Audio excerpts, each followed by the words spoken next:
तो इसमें भी सिस्टोल डायस्टोल का टाइम मिलेगा, इसमें भी सिस्टोल डायस्टोल का टाइम मिलेगा. तो how exactly we can differentiate? This is what becomes a super speciality.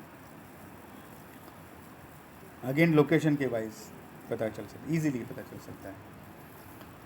PDA and VSD with AR, क्योंकि VSD with AR can also be combination, क्योंकि VSD में अपने को सिस्टोलिक मर्मर मिलेगा, एओर्टिक रिगर्जिटेशन में अपने को डायस्टोलिक मिलेगा. तो ये भी कंटिन्यूस के जैसा ही साउंड करेगा, ये भी कंटिन्यूस के जैसा ही साउंड करेगा.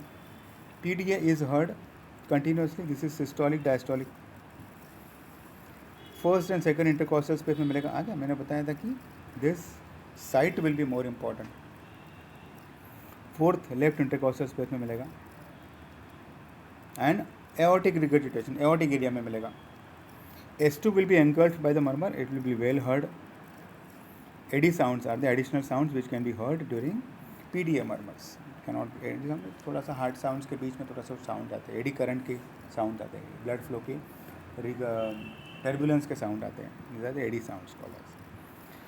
So this is how we can differentiate between PDA, which is continuous murmur, and VSD with AR, क्योंकि वो सिस्टोलिक डायस्टोलिक दोनों मिलेगा अपने को.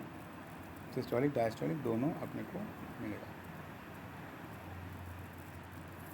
Apart from